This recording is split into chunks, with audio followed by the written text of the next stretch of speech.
10 বছর খতিবগিরি করে যে মানুষ তৈরি করলেন, সে মানুষটা রসুলের কাল্লা কাটতে গেল উমার, সেই মানুষটা 10 বছর রসুলের পেছনে নামাজ পড়ে বক্তব্য শুনে অর্ধেকটা পৃথিবীর রাজত্ব চালানোর যোগ্যতা পান।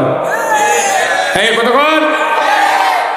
আর আমার দেশে 70 বছর মসজিদে ইমামের পাশে লাখ লাখ লোক নামাজ পড়ি। কি ভাই লাল ভাই কতক্ষণ?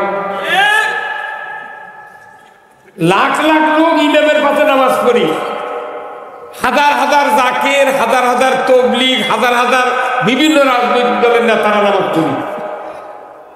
থাকতো পৃথিবী শাসন করা, থাকতো কোরআন মানা, আরো মৌলবীর বক্তৃতা শুনে ইসলামের বিরোধিতা করে।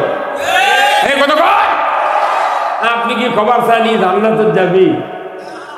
ওই ইমামই চোখের দেখে পাবে না।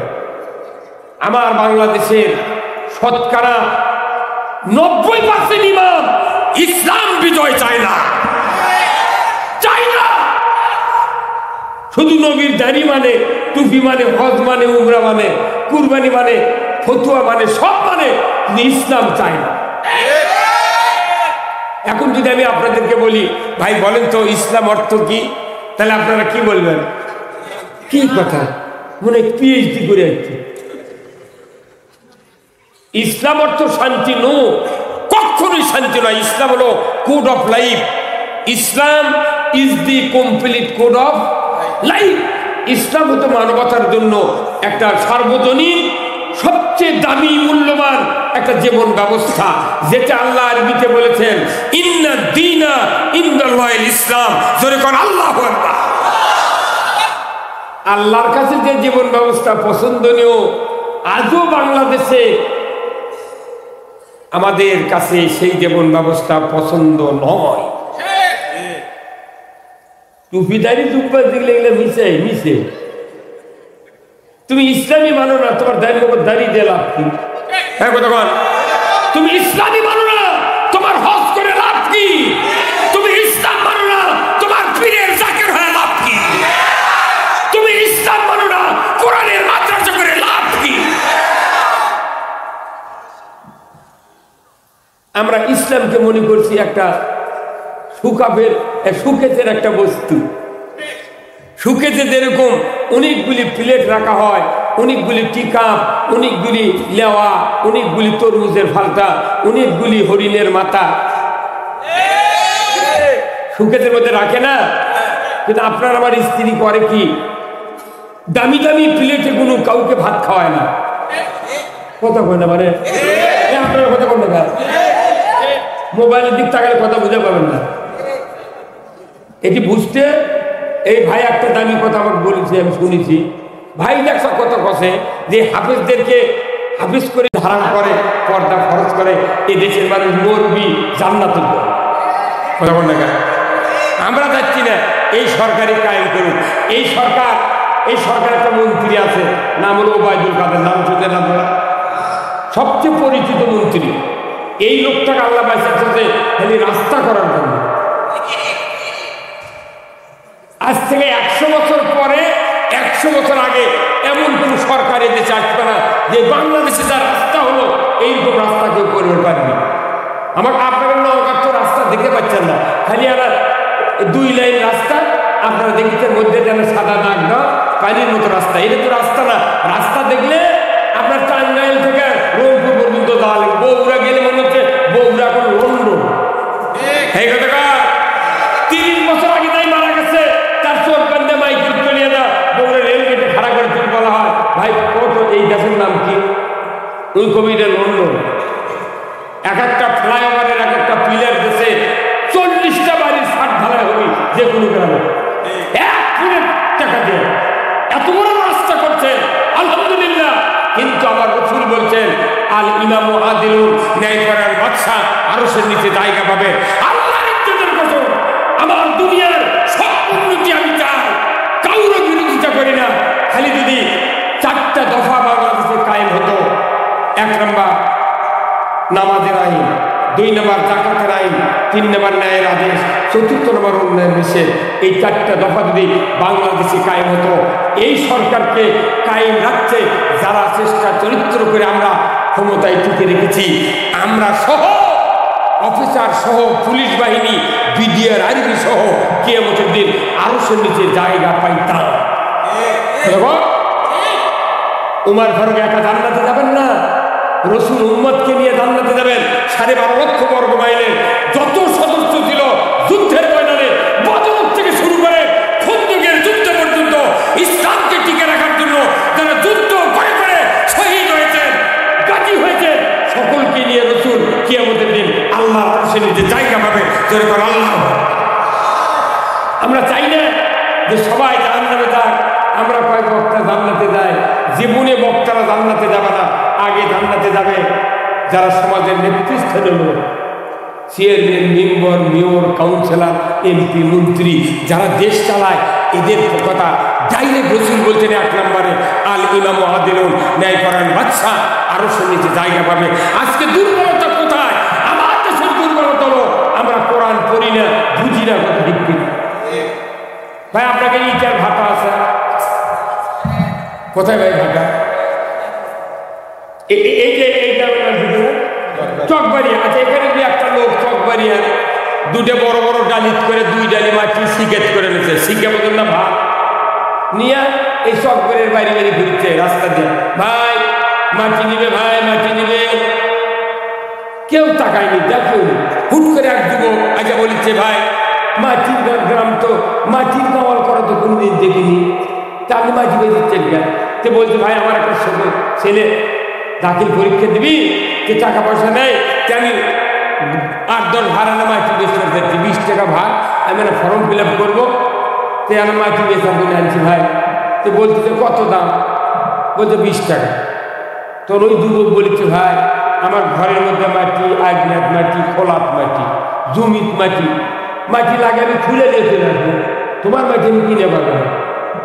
একবার তেরে দিছে, তখন এখানে যে ইটার ভাতা নেই, ওই ভাটার মালিকের কাছে বলতেছে, ভাই আমার খুব টাকার অভাব, ভাই আমার একটা ছেলে দাখিল পরীক্ষা দিবি, কি ম্যাট্রিক পরীক্ষা দিবি, তাহলে 1 ভার মাটি আনা কিনে নেন ভাই। আমি গোটা গ্রাম ঘুরছি, সব বাড়িয়া, কেউ নেয়নি ভাই। তখন ওই লোকটা ওই মাটিওয়ালার চেয়ারের দিকে না থেকে ওই 2 ভার মাটির দিকে তাকাছে, মাটির দিকে। কারণ কি? ওই মাটি দেখতেছে পরীক্ষা করে যে 1 ভার মাটি দিয়ে কয়টা ইটে হবে, কথা বলে গায়ে। ওই ভাটার মালিক চিন্তা করতে, যে মাটি আনিছে এই মাটি দেখো 30টা ইটে হবে, তাহলে 30টা ইটে হলে 1 ইটের দাম 12 টাকা, তাহলে 30 ইটের দাম 360 টাকা। তখন বলছে, ভাই তুমি তার কয় টাকা দাম দেবে? বলছে, ভাই আমি গ্রামত বলছি 20 টাকা করে, তো ভাই তোমার 30 টাকা দেবে।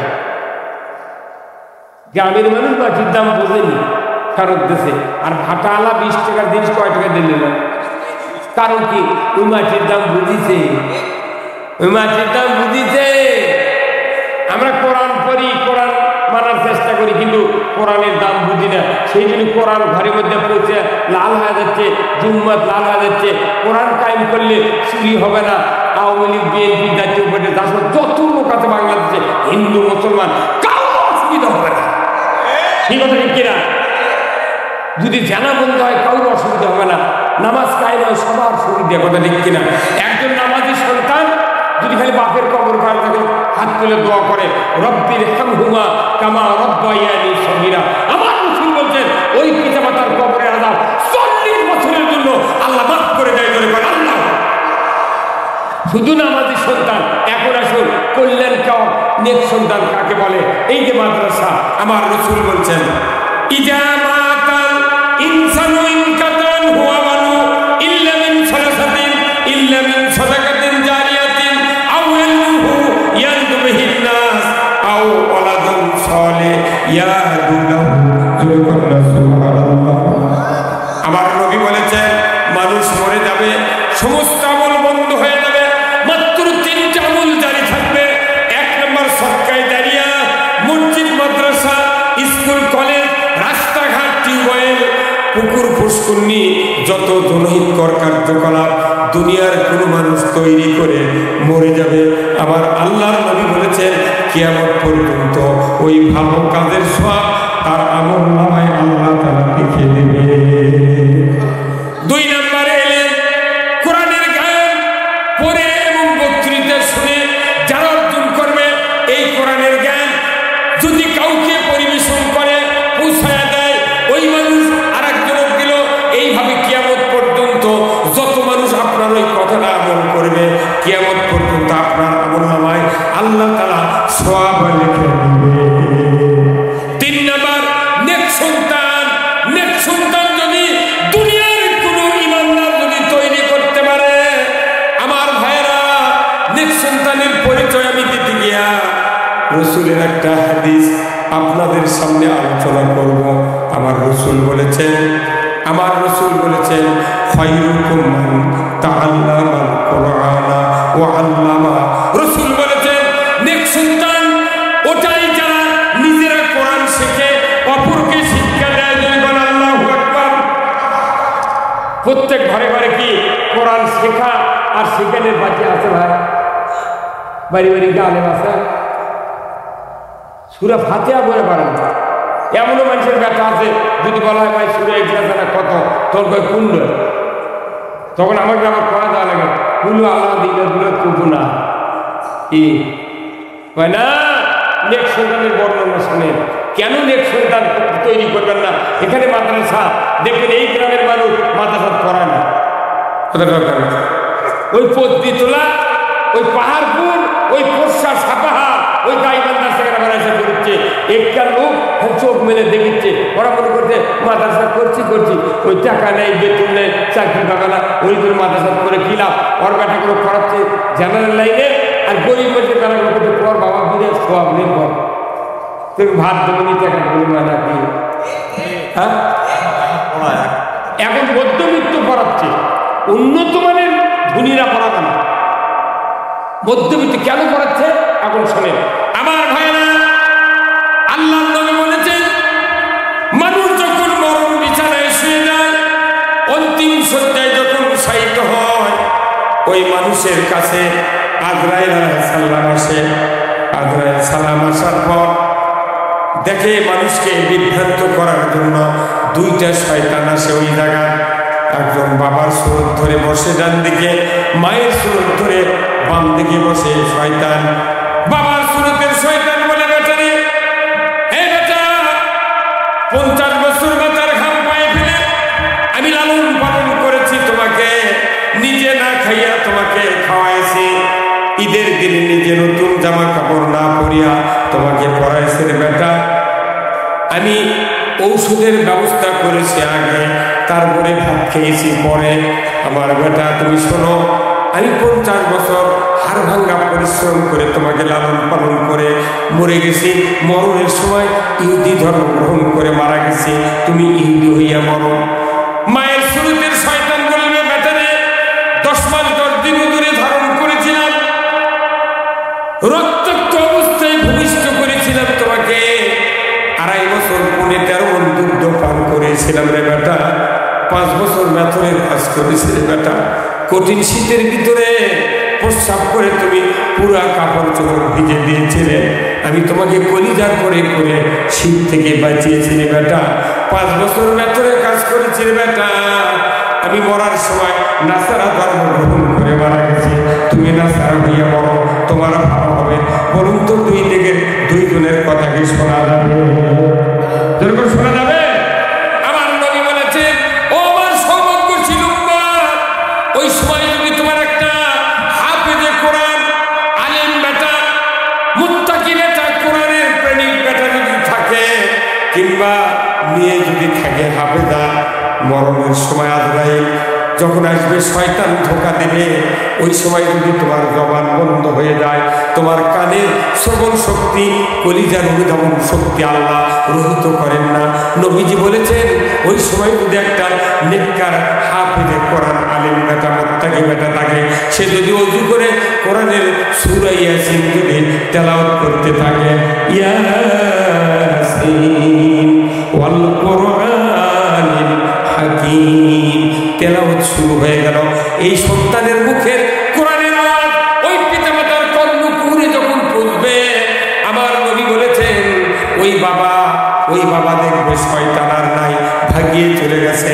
এখন ওই বাবার অন্তর থেকে বলবে এই তো আমার সেই বেটা, এই তো আমার সেই কন্যা সন্তান, যাকে মাথায় টোপলা নিয়ে কাঁধে করে ব্যাগ নিয়ে ওই যে চকবাড়িয়ার হাফিজা মাদ্রাসায় দিয়েছিলাম, ওই যে নৌহাটার মোড়ের মহিলা হাফিজা মাদ্রাসায় আমার কন্যাকে দিয়েছিলাম, তারা আজকে কোরআন পড়ার কারণে শয়তান ভাগিয়ে গিয়েছে।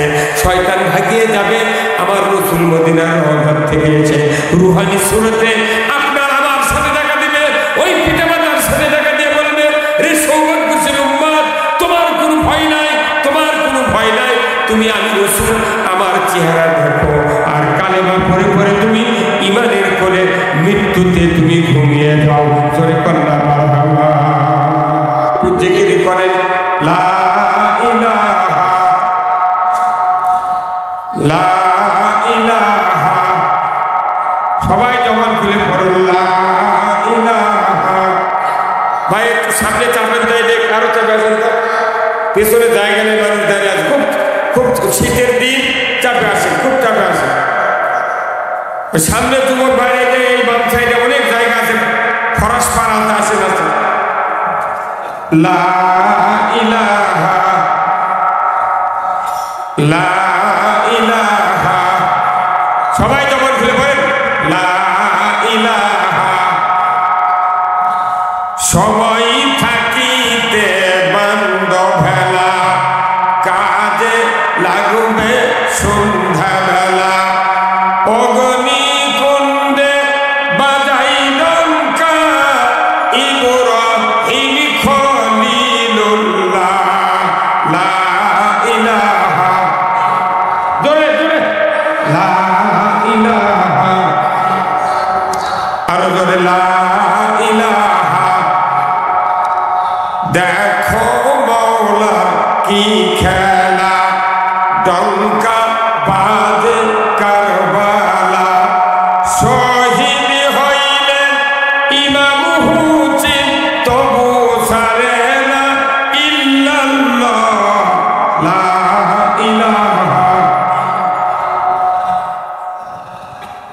আপনারা যদি বলেন কি আছে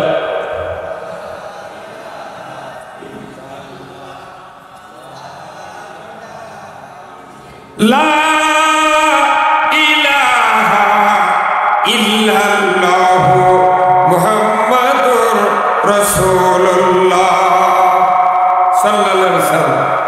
আলহামদুলিল্লাহ, আল্লাহ তাআলার দরবারে শুকরিয়া, যিনি আমাদেরকে চকবাড়িয়া সৌদুল হীরা জহিরুদ্দিন হাফিজা কওমি এতিমখানা ও লিল্লা বোর্ডিং মাদ্রাসার উদ্যোগে তৃতীয়তম অধিবেশন বিরাট ইসালের সওয়াব ও ওয়াজ মাহফিলে হাজির হয়ে কোরআন, ইসলাম, রাসূলের আদর্শ, জীবন ব্যবস্থা, দুনিয়ার শান্তি, আখিরাতের মুক্তির লক্ষ্যে কোরআন এবং হাদিস থেকে কিছু কথা শোনা, জানা, বোঝা এবং আমল করার মতো সুযোগ করে দিবেন, সেই মুনিবের দরবারে শুকরিয়া আদায় করছি। সবাই পড়ছি আলহামদুলিল্লাহ। লাখ কোটি দরুদ সালাম বিশ্ব মানবতার মুক্তির দিশারি, তাম পৃথিবীর নির্যাতিত নিপীড়িত মানুষের নেতা, শাফিউল মুজদামিন, রহমাতুল লিল আলামিন, সুলতানুল আম্বিয়া, আশরাফুল আম্বিয়া, যিনি তাম পৃথিবীর শ্রেষ্ঠ পিতা, শ্রেষ্ঠ নানা, শ্রেষ্ঠ স্বামী, শ্রেষ্ঠ সেনাপতি এবং শ্রেষ্ঠ সফল রাষ্ট্রনায়ক। সবাই বললেন না ঠিক? আরো জোরে ঠিক, আরো জোরে ঠিক। রাসূল ছিলেন পৃথিবীর শ্রেষ্ঠ সফল রাষ্ট্রনায়ক, কথা ঠিক কিনা? এটা যদি মেনে নিতে ব্যর্থ হই আমরা, তাহলে আমাদের ইমানদারের ইমানের 15.5 আনা ঘাটতি থাকে না।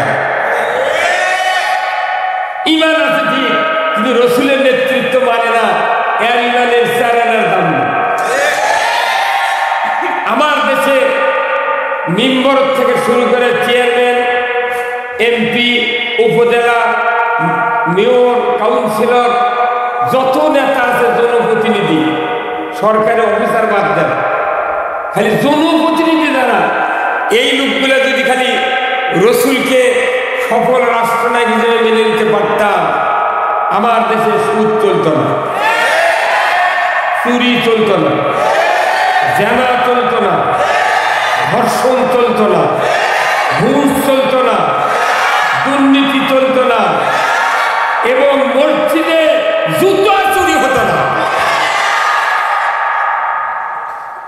আমরা রসুলের মাদ্রাসা মানি, দাড়ি মানি, টুপি মানি, জুব্বা মানি, হজ মানি, উমরা মানি, নামাজ মানি, মেসাক মানি, সব মানি, কিন্তু রসুলের শাসন মানি না।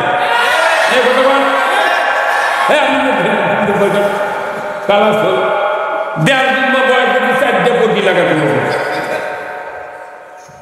কে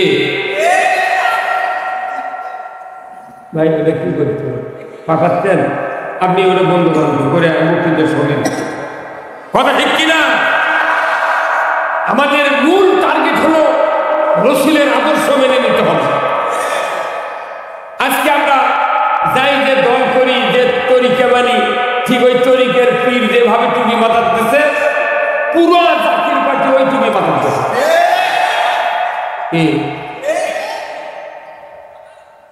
যাই যে নেতার আদর্শ মানে ওই নেতারই কাপড় চুপুর মোট ওই অবিকল কথা কন। তাহলে আদর্শ মানার একমাত্র আদর্শ মানতে হবে রসুলের। দুনিয়ার কোন মানুষের আদর্শ মেনে জান্নাতে যাওয়া যাবে না, বিশ্বাস হয়? তাহলে আদর্শ মানতে হবে একমাত্র রসুলের। কে বলেছেন? তাহলে আমাদের দ্বিতীয় কথা হলো রাসূলের রাষ্ট্র জীবন, রাসূলের শাসনকর্তার জীবন, রাসূল যে সফল একটা রাষ্ট্রনায়ক, এটা আগে মেনে নিয়ে আমাকে ঈমান আনার গতি এগোতে হবে। আর এই মাহফিলের আজকের এই জান্নাতের বাগানের সম্মানিত সভাপতি সাহেব জনাব অ্যাডভোকেট মোহাম্মদ আব্দুস সামাদ, জজকোট নওগাঁ ও অত্র মাদ্রাসার প্রধান উপদেষ্টা, ইনিকে মার ভালো আছে। আল্লাহ এই অ্যাডভোকেট মোহাম্মদ আব্দুস সামাদ ভাইকে আল্লাহর আইন এবং মানুষের আইন, আইন কয় প্রকার আমি বলতে দিচ্ছেন আপনারা? আইন কয় প্রকার? একটা কার আইন আর একটা কার আইন? মানুষের আইন। এত একটা বিজ্ঞ লোক আমি সাথে পেয়েছি, আমি বহুদিন হলে মাহফিল করতেছি, উকিল মানুষকে আমি মনোচত পাইনি। আজকে বাংলাদেশের ঐতিহ্যবাহী একটা জেলা নওগাঁ, যেখানে মোড়ের অভাব নেই, মাথার অভাব নেই। হ্যাঁ, আমাদের বগুড়ার মাথার অভাব নাই, পাঁচ বিবির মাথার অভাব নেই, আর এই নওগাঁতে মোড়ের অভাব নেই। কি কথা ঠিক কিনা?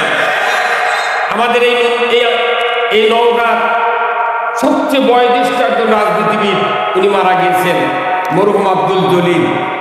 এই আমি তার চোখের ভুরু আমার এখনো মনে আছে, পুরা শরীরটা একবারে ব্ল্যাক, কিন্তু ভুরু এত সুন্দর সাদা, মনে হচ্ছে একটা সাদা রেখা টেনে দিয়েছে। এই কথা ঠিক কিনা? আমি তার দেখেছি, তার বক্তব্য শুনেছি। এই নওগাঁর ঐতিহ্যবাহী জেলা জজকোটের সম্মানিত আইনজীবী আল্লাহ ভাইজানকে আল্লাহর আইন এবং মানুষের আইন, এই দুটা জিনিস যদি বোঝার মতো যোগ্যতা যেন আল্লাহ আমাকে দিয়ে দেয়, যেরকম আমি।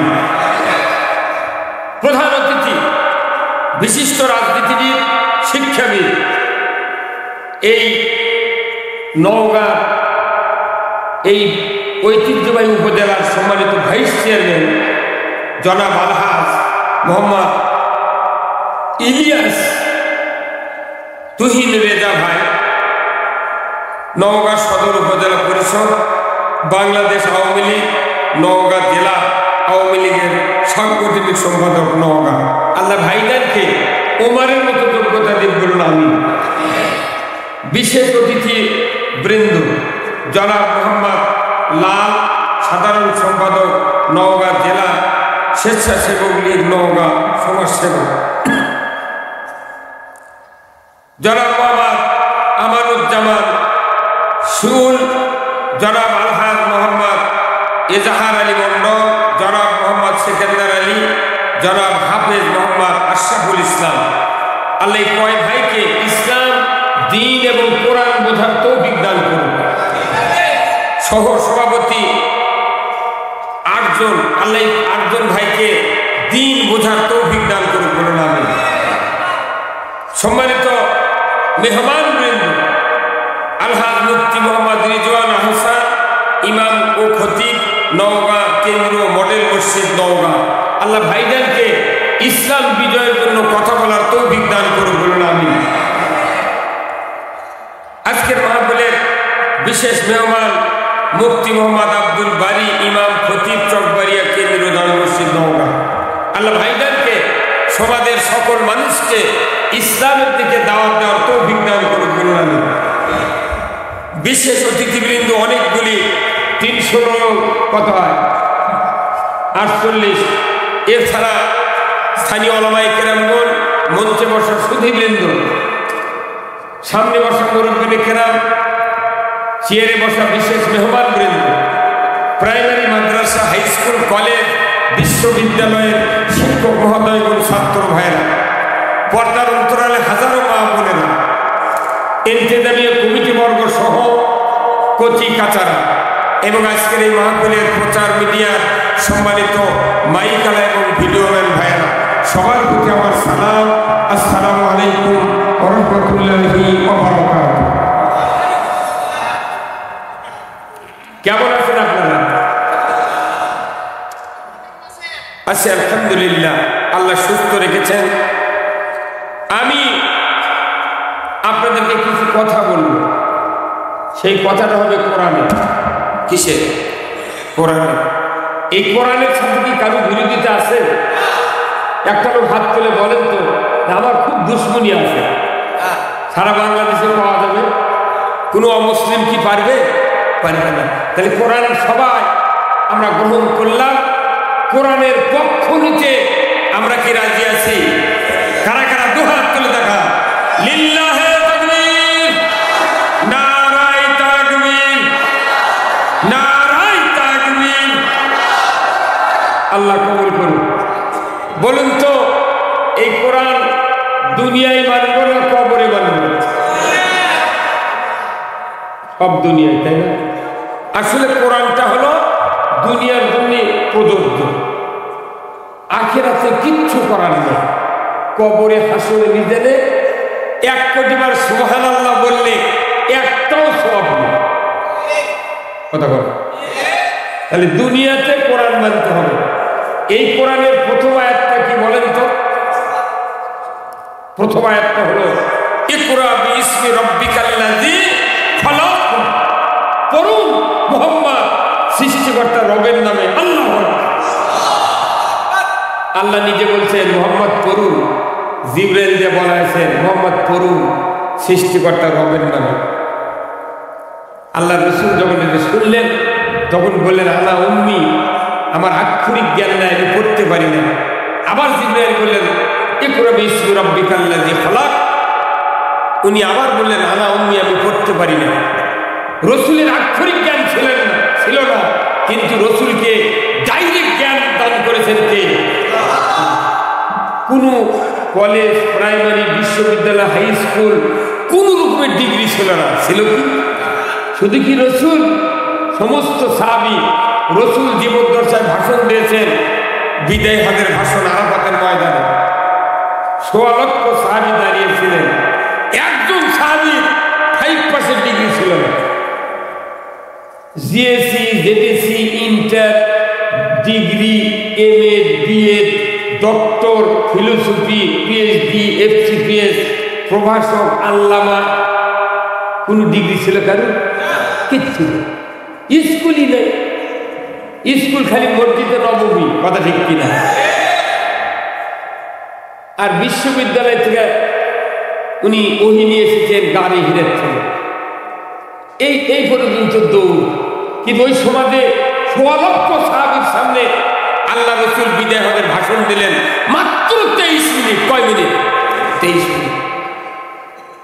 উনি 10 বছর মসজিদে নববীর খতিব ছিলেন, আমার রসুল আপনার রসুল। সুবহানাল্লাহ। কয় বছর? 10 বছর। 10 বছর খতিবগিরি করে যে মানুষ তৈরি করলেন, সে মানুষটা রসুলের কাল্লা কাটতে গেল উমার, সেই মানুষটা 10 বছর রসুলের পেছনে নামাজ পড়ে বক্তব্য শুনে অর্ধেকটা পৃথিবীর রাজত্ব চালানোর যোগ্যতা পান। কতক্ষণ? আর আমার দেশে 70 বছর মসজিদের ইমামের পাশে লাখ লাখ লোক নামাজ পড়ি। কি ভাই লাল ভাই কতক্ষণ? লাখ লাখ লোক ইমামের পাশে নামাজ পড়ি, হাজার হাজার জাকের, হাজার হাজার তবলিগ, হাজার হাজার বিভিন্ন রাজনৈতিক দলের নেতারা নামাজ পড়ি। থাকতো পৃথিবী শাসন করা, থাকতো কোরআন মানা, আরো মৌলবীর বক্তৃতা শুনে ইসলামের বিরোধিতা করে। আপনি কি খবর চানি জান্নাতে যাবি? ওই ইমামই চোখের দেখে পাবে না। আমার বাংলাদেশের শতকরা 90% ইমাম ইসলাম বিজয় চায় না, চায় না। শুধু নবীর দাড়ি মানে, টুপি মানে, হজ মানে, উমরা মানে, কুরবানি মানে, ফতুয়া মানে, সব মানে, ইসলাম চায় না। এখন যদি আমি আপনাদেরকে বলি ভাই বলেন তো ইসলাম অর্থ কি, তাহলে আপনারা কি বলবেন? কি কথা, মনে পিএইচডি করে যাচ্ছে। ইসলাম অর্থ শান্তি নো, কখনোই শান্তি নয়। ইসলাম হলো code of life. Islam is the complete code of life. ইসলাম হতো মানবতার জন্য একটা সার্বজনীন সবচেয়ে দামি মূল্যবান একটা জীবন ব্যবস্থা, যেটা আল্লাহ আরবিতে বলেছেন ইন্না দীনা ইনদাল্লাহিল ইসলাম। জোরে কোন আল্লাহু আকবার। আল্লাহর কাছে যে জীবন ব্যবস্থা পছন্দনীয়, আজও বাংলাদেশে আমাদের কাছে সেই জীবন ব্যবস্থা পছন্দ নয়। টুপিদারি টুপা দেখলে এগুলো মিশে। তুমি ইসলামী মানো না, তোমার দাঁড়িয়ে দিয়ে লাভ কি? হ্যাঁ কতক্ষণ? তুমি ইসলামী মানো না, তোমার হজ করে লাভ কি? তুমি ইসলাম মানো না, তোমার পীরের জাকের হয়ে লাভ কি? তুমি ইসলাম মানো না, কোরআনের মাদ্রাসা করে লাভ কি?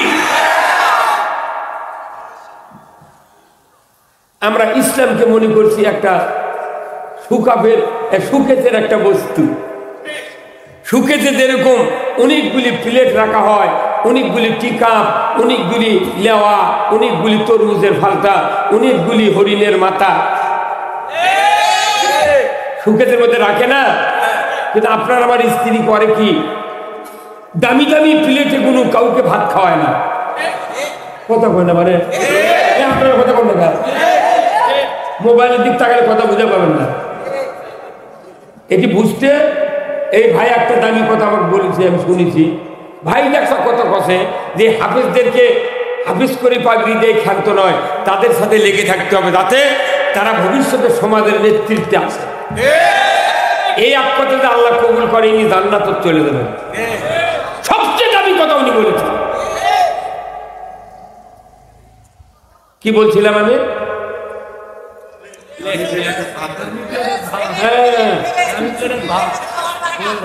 সবচেয়ে দামি প্লেট, দামি গ্লাস, দামি ফ্রিজ সব শোকেসের মধ্যে তুলে ধরে।